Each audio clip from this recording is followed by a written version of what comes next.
Good evening, everyone, and welcome to the Planning Commission meeting for Tuesday, December 14th, 2021. Before we get started, may I please ask everyone to rise and please join me in the Pledge of Allegiance. I pledge allegiance to the flag of the United States of America and to the republic for which it stands, one nation, under God, indivisible, with liberty and justice for all.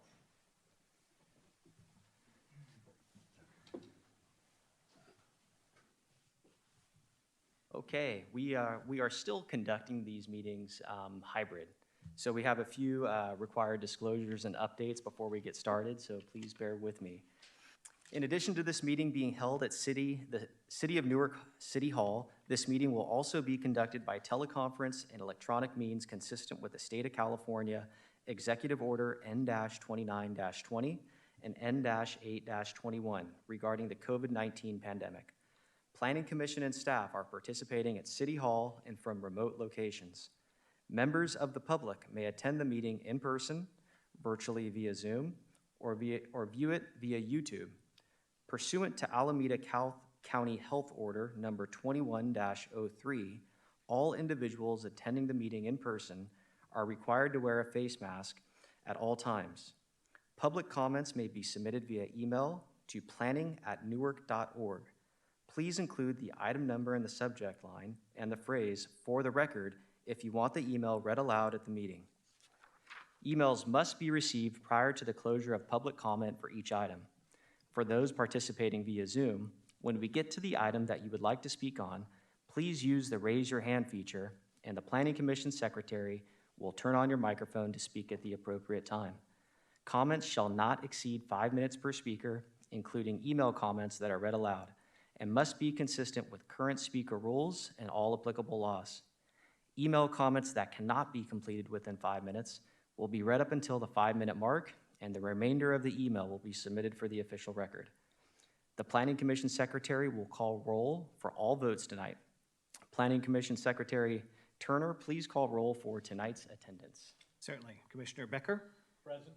Commissioner Fitz? Present. Commissioner Otterstetter? Present. And Chair Aguilar? Present. All present. Thank you. Okay, let the record reflect all commissioners are present. Item B, minutes. Approval of minutes of the regular Planning Commission meeting of November 16th, 2021. I will need a motion. I'll second. Okay, I have a motion from Commissioner Fitz, a second from Commissioner Becker. Mr. Turner, will you please call roll? Yes. Commissioner Becker? Aye. Commissioner Fitz? Aye. Commissioner Otterstetter? Aye. Chair Aguilar? Aye. Motion carries. Thank you.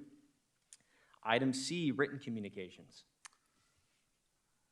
There's no written communication submitted in person, and I will check.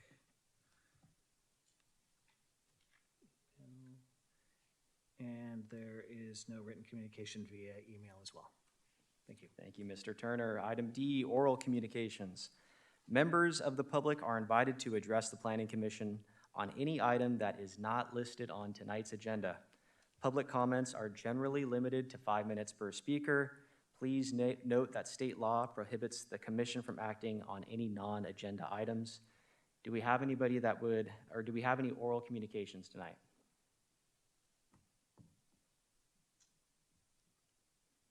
No oral communications this evening. Thank you.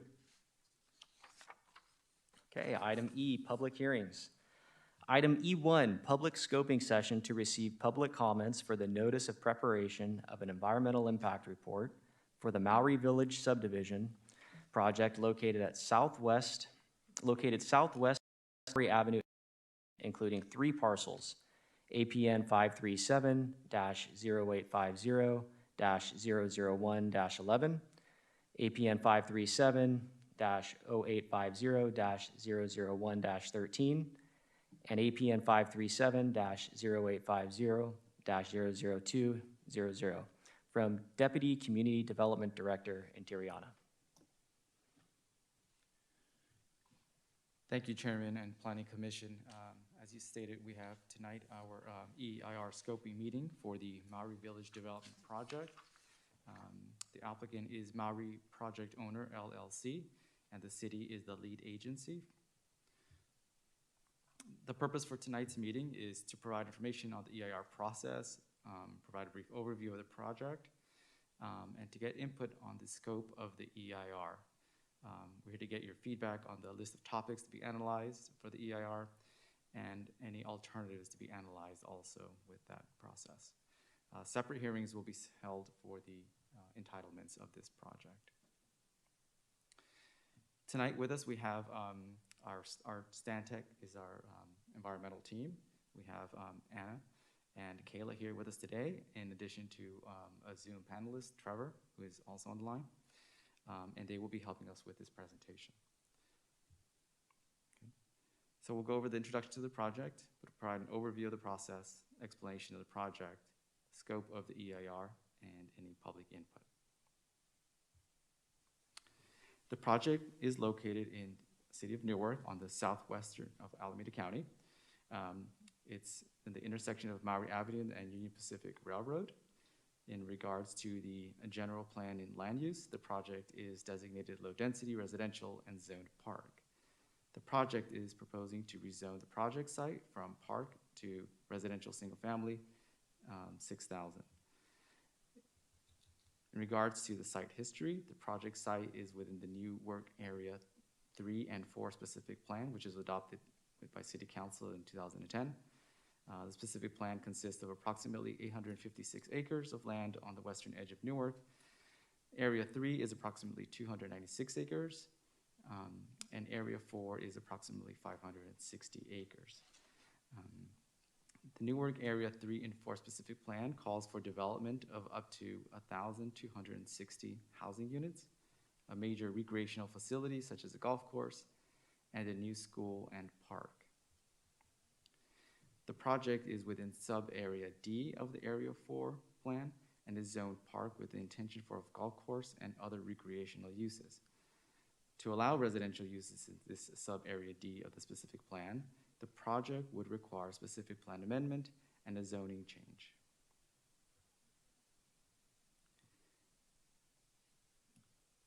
Here is a specific plan area map, so you get kind of general idea of the boundaries of the specific plan. To date, there has been 2 projects that are developed as part of this specific plan. In sub-area A, shown on the top right there, is developed with a 386 single-family residential subdivision. Those homes are already constructed, built, and sold. The other project is in sub-area kind of B and C. On the lower side of this map here, it was approved for 469 single-family units. That project has not started construction.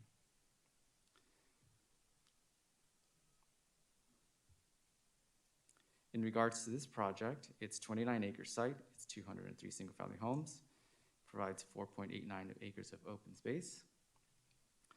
The site is currently developed as an auto part and scrap metal salvage lot known as Pick and Pull. The applicant is proposing to demolish the existing on-site structure and remediate the site to construct the subdivision. The proposed single-family homes would be located on 3 typical lots ranging from 3,375 square feet to 4,000. Each home would be 2 stories and feature various floor plans with 4 to 5 bedrooms, a 2-car garage, and yards.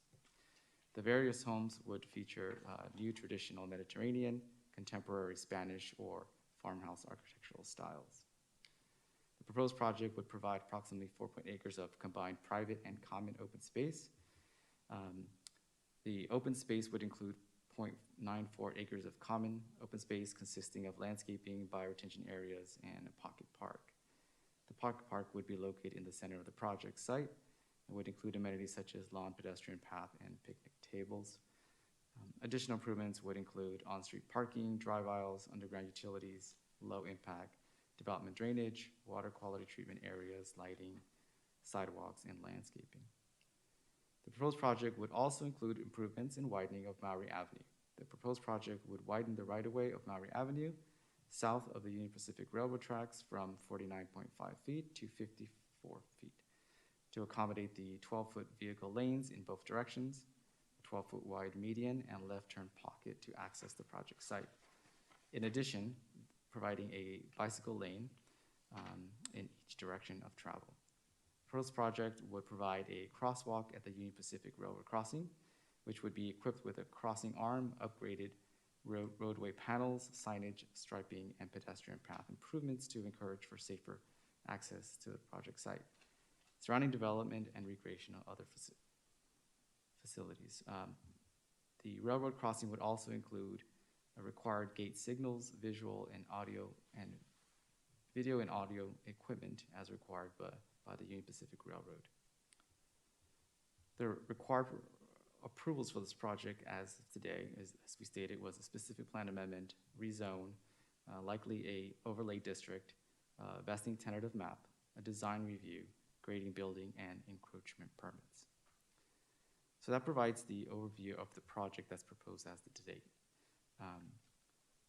I'll now pass it on to Stantec, to Kayla for the continued presentation. Thank you.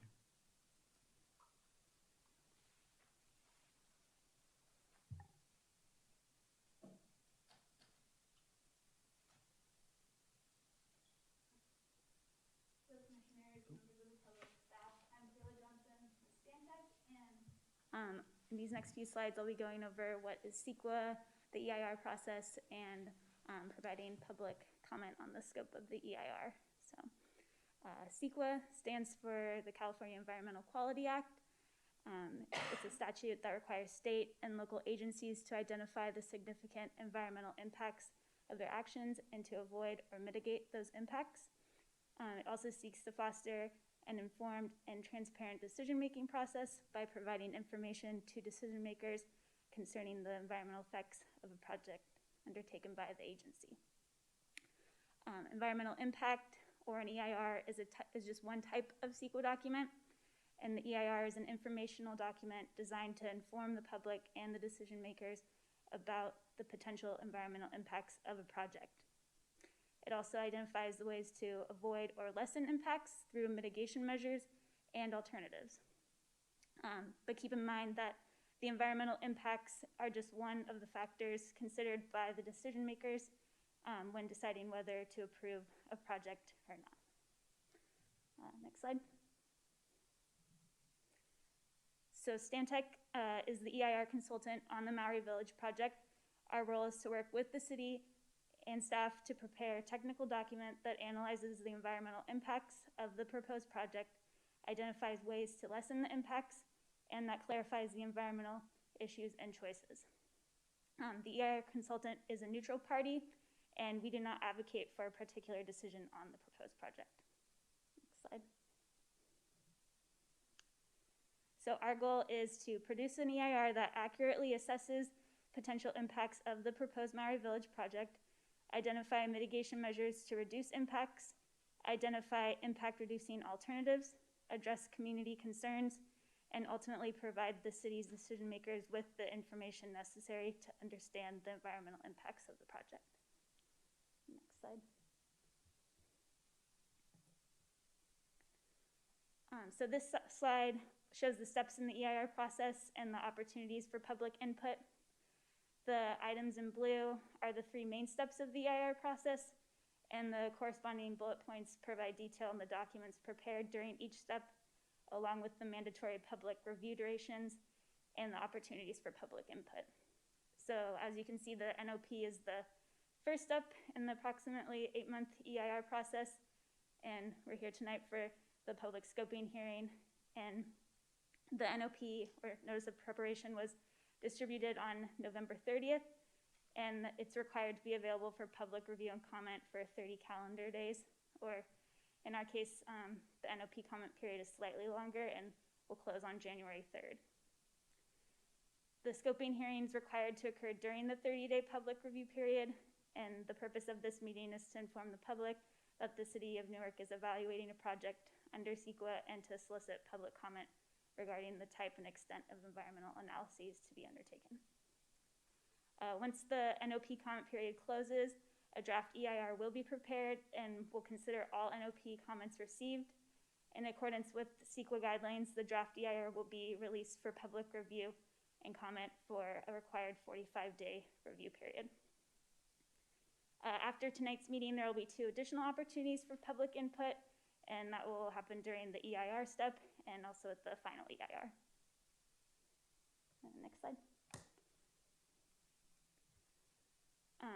So in accordance with CEQA, the EIR will include a summary of the project, identify potential significant environmental impacts and mitigations required to avoid or reduce those significant impacts, a description of the existing environmental setting, alternatives to the proposed project, and consequences of the project such as growth-inducing effects, significant unavoidable impacts, and cumulative impacts. It will also evaluate all 20 environmental resources that are shown on this slide in accordance with the CEQA Guidelines Appendix G checklist. Next slide. So helping us with the scope, if you would like to draw attention to something, your comments help us to specify the environmental topic that you think needs to be addressed, and then also just adding in why you think the project has the potential to result in a significant impact. Next slide. And then how to keep informed. So notices will be published in the local paper, in this case the Tri-City Voice. The draft EIR will also be available at the city offices and available online.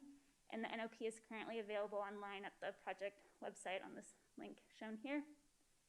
And if you do require request notice in writing, you can contact the city and they'll send you a notice of the project too. Next slide.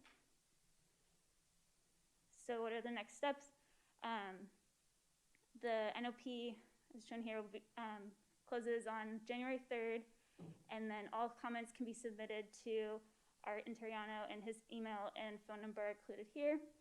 And you can also provide verbal comment tonight during the public comment portion, and the NOP is also available online at the city's website.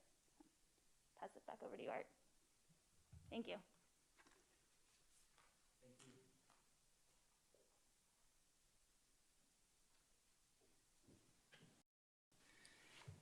Thank you.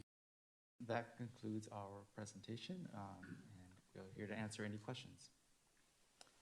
I should just make a note that we have received 2 comments on the project. You received copies of them, and then we will continue to keep you aware of the comments that we receive. Thank you, Mr. Interiano, and to our presentation, for both presentations. Just to confirm, the letters that we did receive, will the consultant Stantec, have they received those letters? Will they be in receipt? Yes, our consultant has received them. They will receive a copy of all the comments and letters that we get, and they will be compiling them as part of the process. Okay, thank you, thank you. So at this moment, we'll bring it back to the commission for any comments or questions. I do want to remind the commission that this is a scoping meeting, so to please keep comments and questions related to the environmental impact report or scoping thereof. Do we have any questions or comments for staff at this point? Commissioner Becker. Yes, I've got 3 things, all focused, of course, on the scope. First thing is would fall under, I believe, transportation, and I just want to make sure that access to the site is going to be studied. The way it's laid out now, there's basically one access point to this project, which is Mowry, with no discussion on any emergency vehicle access or a second way in or out of that project. You've got the Union Pacific tracks that are running along there. Trains are going to be moving back and forth, and I'd like to have that aspect of this project studied. And then related to, I think it's hydrology, sea level rise, of course, is a big topic of concern. We hear lots of numbers thrown out about what the potential is for sea level rise in the next 10 years, 20 years, 50 years, and so forth. The question I have is what sources will be used for determining a sea level rise number that will be a basis for determining whether this project is viable?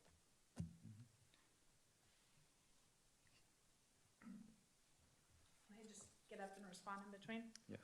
Okay, hi, my name Hi. is Anna Radnich with Stantec. So yes, sea level rise will be looked at under the hydrology section. So under hydrology, we do look at flooding and surface flooding. We look at FEMA thresholds and then any other agency thresholds that may be applicable, so BCDC, something like that. Okay, so you use those numbers from those agencies? Okay, thank you. And then just, I can touch on the transportation comment too. So for access, under the transportation section, we do look at safety. And so safety will be, if there's an item that relates back to safety and transportation traffic, that will be addressed in one of the CEQA questions. Okay, thank you. And then my third question has to do with noise. My understanding is the city is undertaking a quiet zone study. And I don't know what the timeline is for that or when it would be finished. But of course, these homes are going to be next to an active rail line. There have been issues in the past where projects have been developed close to railroad crossings. The railroad has to blow its horn from long distances away and for long periods of time, and that becomes aggravating for residents. So will there be a connection between the quiet zone study that the city is doing and the noise study for this project? I'll follow up with that. It is a project that the Public Works Department is working on. So I'll follow up on that for our next meeting. Okay, thank you. That's the extent of my questions. Thank you, Commissioner Becker. Any other commissioners with comments? Commissioner Fitz? Yes, thank you. Commissioner Becker asked a lot of my questions, but I just want to piggyback on what he said as far as the safety aspect of the transportation and having a second route out of there for public safety. I want to make sure that we are discussing and reviewing any pedestrian access you would have over the Mowry railroad tracks to make sure it's safe for pedestrians to walk back and forth over the Silliman Center, and that would be part of the transportation study. And that's the only question I have right now. Thank you, Commissioner Fitz. Commissioner Otterstetter? I do have one question, I guess, Please. just an observation, and knowing this particular area being the pick and pull, I'm sure there's some kind of soil contamination there just from years and years of oil leakage or whatever may have happened on that land. So making sure that we really do focus on what kind of hazards are there and what kind of cleanup is going to be necessary would be important for me to see in the ERA. Thank you. Thank you, Commissioner Otterstetter. Piggybacking on some of the comments, historically, this train crossing, I think, is something that we should the consultant should evaluate in the EIR, making sure safety is of top priority and concern. To Commissioner Fitz and Commissioner Becker's point, pedestrian infrastructure and safety, I would like to make sure is evaluated, making sure we have sidewalks that are wide enough, bike lanes, crosswalks where applicable. Hopeful that those types of items can be included in the EIR.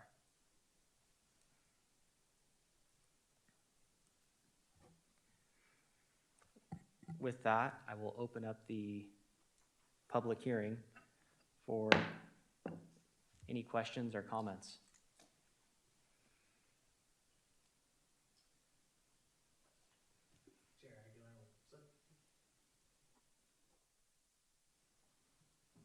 Chair Aguilar, it appears that two members of the public attending via Zoom wish to address the commission. So I am going to attempt to start those comments. I'm going to begin with Josh Sonnenfeld. And Mr. Sonnenfeld, I believe you are able to speak at this time.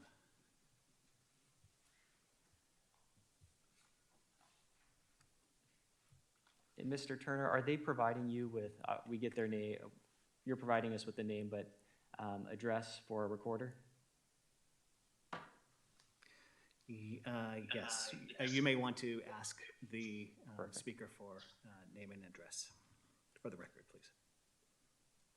Okay, Mr. Sonnenfeld, if you're able to hear us, you may begin. Hi there. Good evening, planning commissioners and staff. Thank you for this opportunity to comment. My name is Josh Sonnenfeld. I'm a consultant here tonight representing 9 environmental organizations, including Greenbelt Alliance, the Sierra Club San Francisco Bay Chapter, the Citizens Committee to Complete the Refuge, the Center for Biological Diversity, San Francisco Baykeeper, Santa Clara Valley Audubon Society, Ohlone Audubon Society, Alameda Creek Alliance, and the Mission Peak Conservancy. You've received our letter, I believe, sent in yesterday, and I'd also like to read it off for yourselves and the public. Dear Planning Commissioners, we are writing to respectfully voice our sincere concern to the Planning Commission regarding the proposed Mowry Village subdivision located in Newark Shoreline Area 3 and Area 4 specific plan. For many years, our organizations have advocated for permanent protection and restoration of Newark Area 4. And while the proposed development site at Pick and Pull does not demand the same level of concern as it's already developed, the site's high vulnerability to sea level rise and current zoning as park space must be carefully considered nonetheless. With just 24 inches of sea level rise, which we can expect by 2050, just 30 years from now, and a common storm once every 5 years, the Pick and Pull site will be inundated with up to 7 feet of water in some places. This is only a near-term projection. With 48 inches of sea level rise, the Pick and Pull site will be permanently submerged, according to the Adapting to Rising Tides report from BCDC and their projections. When sea levels rise, inundation will expose site contaminants that could then leach into the water supply and pose severe public health risks to residents and result in massive disruptions to adjacent ecological uses. This site should be remediated and repositioned for development as an appropriate use such as park or open space or recreational use as it's currently zoned. That's compatible with best available sea level rise projections. The Pick and Pull site is located in the midst of significant wildlife habitat and considerable restoration potential that should be embraced rather than squandered. With Alameda County already facing $15 billion in infrastructure and property at risk from sea level rise, the second most of any county in the state, and global wildlife species facing rapid declines, we all need to work together to quickly increase the resilience and adaptability of our communities and environment, not make these problems worse, as this development proposal would do. We urge the Planning Commission to please consider our comments and carefully consider how to appropriately reuse the Pick and Pull site for uses that enhance the community rather than place people, infrastructure, and economic assets at risk. It's imperative that any development on this site incorporates adequate mitigation for both sea level rise and groundwater rise to accommodate development until at least 2100. As sea levels rise, any permanent use on the site will require higher and higher seawalls, increasing maintenance costs, and continuous infrastructure repairs that will likely require public funds. Please consider the long-term costs and risks associated with developing housing in a flood zone when considering whether to allow the Mowry Village project. Thank you for listening to our comments. Thank you, Mr. Sonnenfeld.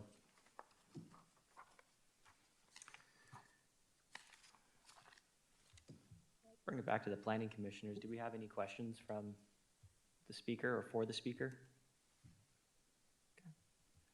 Thank you. Our next speaker via Zoom is calling in. The telephone suffix is 5150. And telephone caller with 5150, you may unmute and begin your comments. Thank you. And if you could, if you could state your name and address too for the record. Absolutely. So name is William Uragi, last name is Yragui. I'm a resident of Fremont. I'm speaking here on behalf of the Sierra Club, one of the signatories to the letter that Josh referenced and that it's been submitted to the Planning Commission. Frankly, this objective of building housing next to San Francisco Bay, given what we know about climate rise, is hideous. It's irresponsible. This is land that should be set aside and added to Don Edwards. This is habitat that should be preserved to protect species that are under significant threat given sea level rise. Dumping hundreds of thousands of tons of dirt, build houses, is ludicrous. When you consider the impact of sea level rise, groundwater inundation, during the high probability of earthquakes, which we know are going to occur, that ground will liquefy. Those houses, the foundations on them, will float. The street will become unstable. The only bridge that accesses this project is going to be at threat. So the bottom line here is that building housing on built-up dirt mounds may make sense further inland, but doing it here next to the bay is frankly irresponsible for the city planners, city staff, city politicians. Part of the problem is that, you know, we need housing in the Bay Area, but that housing should be high density and it should be built near transit. Building housing where you only have access on a single path is short-sighted. We need to build housing and significant housing near transit to encourage people to actually live in an ecological and environmental sound strategy. So the Sierra Club is very supportive of projects where they're designed safely and habitat is not destroyed. This is not that project. Thank you very much. Thank you, Mr. Uregi. All you had to do is just wait a couple minutes. I can only talk 2 minutes.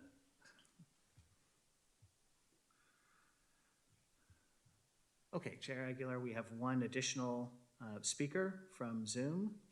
This is Speaker Kelly A.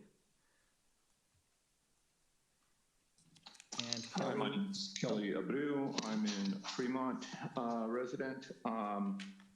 First of all, I'd like to draw a contrast between what Newark is doing and what Fremont is doing, and a lot of other cities are doing. For example, even the most aggressive developer, which is I think the city of San Leandro, is building high-rise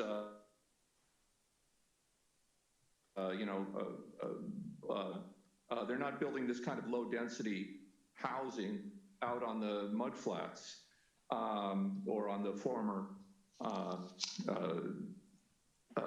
wrecking yard for cars.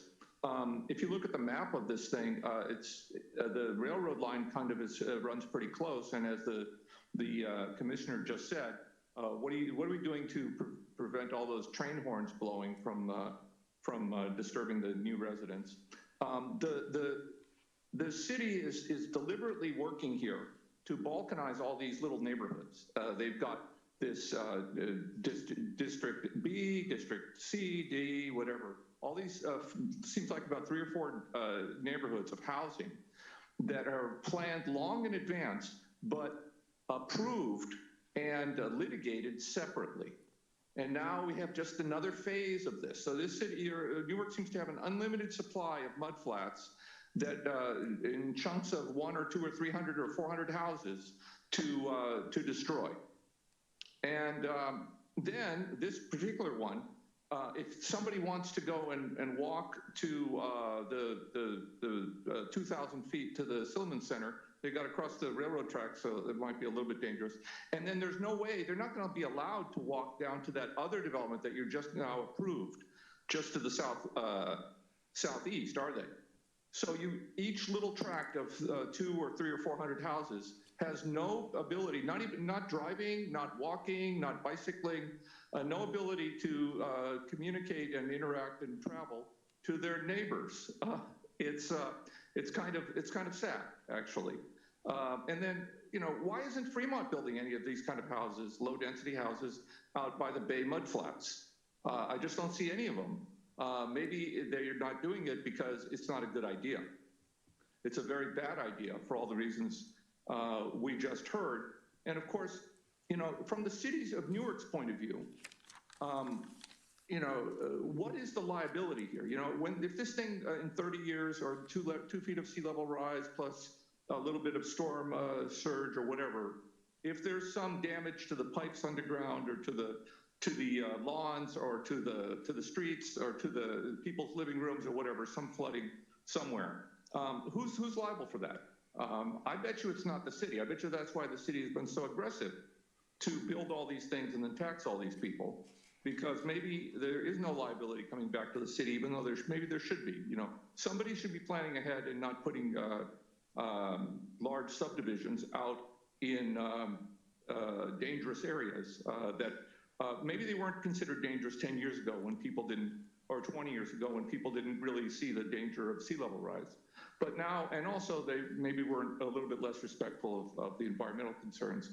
But now, building low density suburban housing, sprawl out farther and farther towards the bay. Newark needs to really not just look at this project, but look at its whole planning philosophy, its whole planning. How is Newark thinking in terms of planning, city planning? Do you believe in transit-oriented development? Do you have a downtown that you'd like to develop? And if you're going to put more housing, which we need more housing. If you're going to put it somewhere, shouldn't you be planning to put it in the best place in the city and not out by the bay in the mudflats and destroying all the habitats and putting the new home buyers at risk? Really, this whole thing, also from the CEQA point of view, California Environmental Quality Act. Each time that you come in with another 200 houses to build, you say, this is my project. CEQA requires you to evaluate the project as a whole. The project as a whole. We have 4 projects. That's the project as a whole. They probably add up to 500, 1,000 houses. How many houses? A lot of housing units. And the city of Newark and the developers are pretending like, these are all 4 independent, 2, 3, 4 independent projects. They're not. They're all part of a coordinated plan, and the CEQA should have done all of them and evaluated the entire impact of all these 500 or 1,000 houses, but they don't, because you're balkanizing your planning, you're balkanizing your CEQA, you're balkanizing everything about the city, you're even physically balkanizing the developments themselves by not letting people walk or bike back and forth to their neighbors. Thank you. Thank you, Mr. Brew. And there are no more speakers via Zoom. I will check.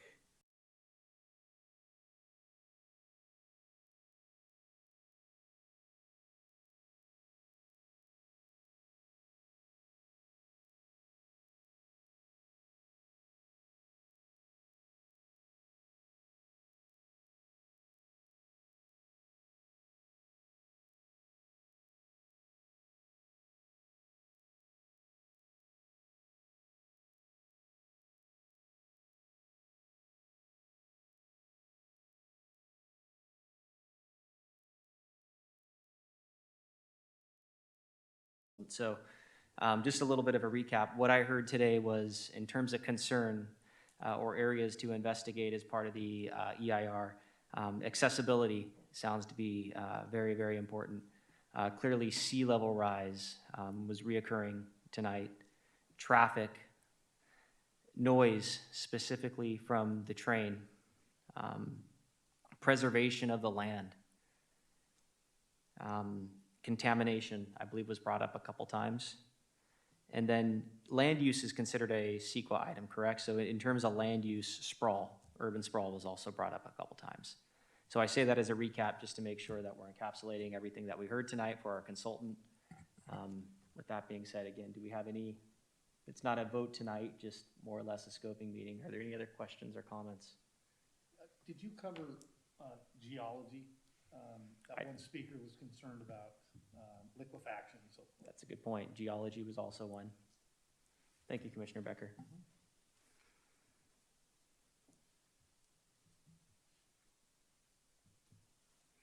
Okay. Seeing not, it is not an item that we are voting on. So, Mr. Turner, do we just jump? Is there any formal close? We've closed the public hearing. Is there any formal close to item E1? Nope, there's no formal action needed or formal closure needed. I will look to our consultant team to see if they need any clarifications from the commission. They're shaking their heads no, so I think that they are good and have all the information they need to move forward. Again, the public scoping period will continue through December and close on January 3rd, Monday, January 3rd.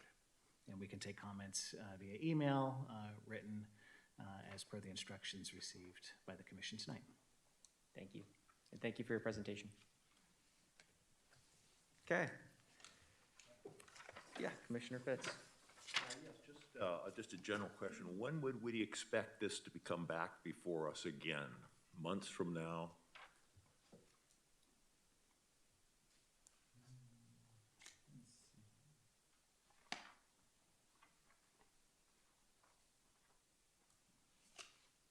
Give me 1 second, please. Let me go back to,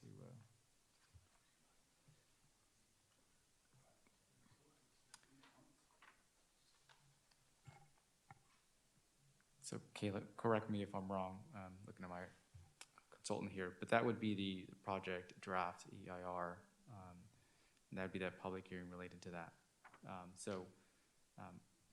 I don't have an exact date for you, but basically that would be the next step that would come back to the planning commission. Okay. Are we talking 8 months, 12 months, 14 months? Not 8 months. 5 or 6 months? Somewhere there. I could probably show this. I can chime in on that. So Please. a typical EIR process to prepare a draft EIR, go through internal reviews, and then get out for public review is about 8 months, 8 to 9 months. So that's when the document goes out for public comment for the 45 days for the draft EIR. Oftentimes there's an opportunity to come back to the planning commission.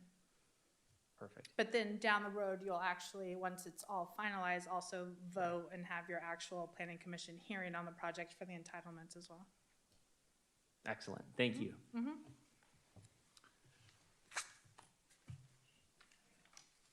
Okay.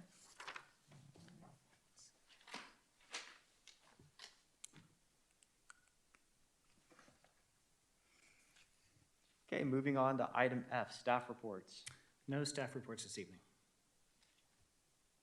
Okay, item G, commission matters. Item G1, report on city council actions. Yes, thank you, Chair Aguilar. Just want to report on the council meeting on December 9th. With regards to community development matters, the city council received a presentation from staff regarding the preparation of an affordable housing local preference policy. So this is an item that appears on the affordable housing work plan that council and the planning commission reviewed earlier this year.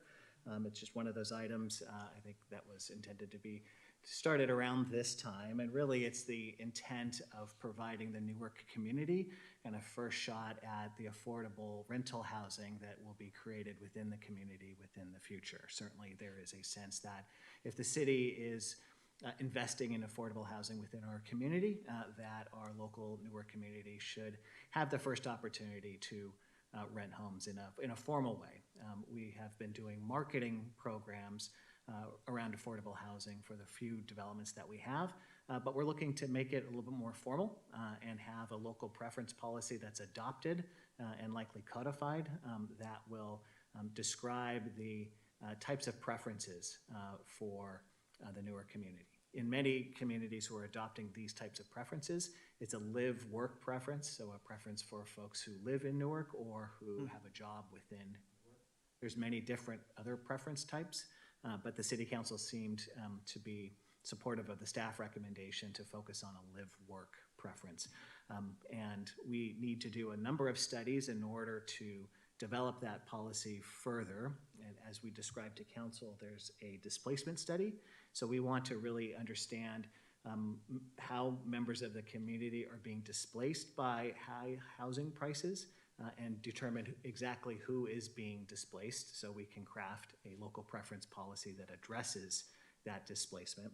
we also need to do a disparate impact analysis to make sure that the local preference policy that we would be adopting does not have the unintended consequences of excluding other protected groups. So we have to kind of do those hand in hand, and then eventually we'll be creating a formal policy that we'll take to the City Council for their review and acceptance. Oftentimes as well, if there is county funds involved in affordable housing, the county also, in order to adopt and implement affordable housing policy, the county needs to review, kind of approve, and the city needs to indemnify the county from any fair housing claims that may result through the adoption of our local preference policy. So it's kind of an exciting piece of policy for our Newark community. So we're looking forward to that study, looking forward to the results of that, and bringing forward a draft policy probably within the next 4 to 6 months.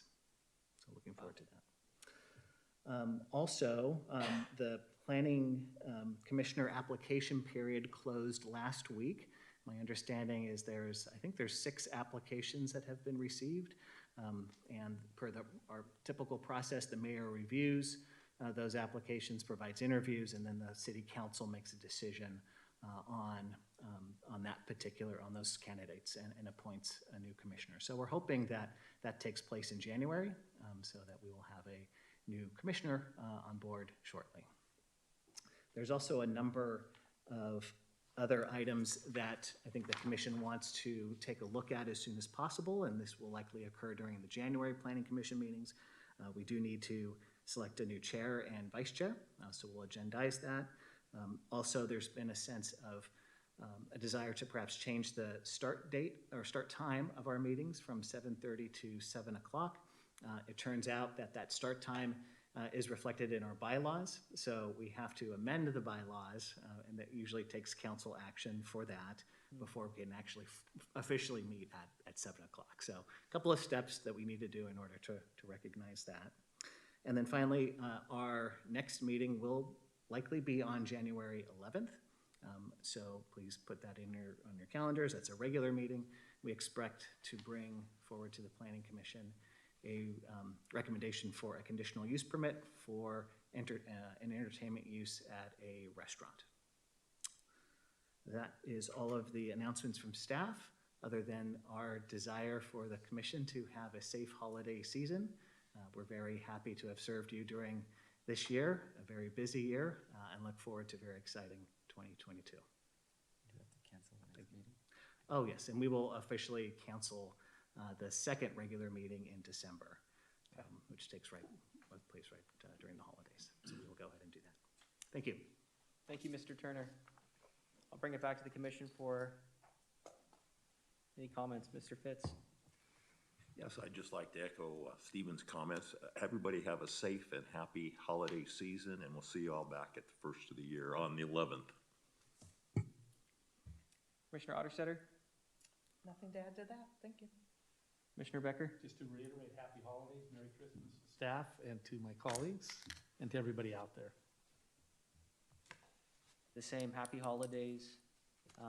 Staff, you guys were short all year long and worked very, very hard. Thank you. We saw it firsthand with everything from applications at the mall to the Old Town specific plan. No shortage of things coming across your desk, so thank you. It was very clear and evident to us. With that, we'll close it. Happy holidays.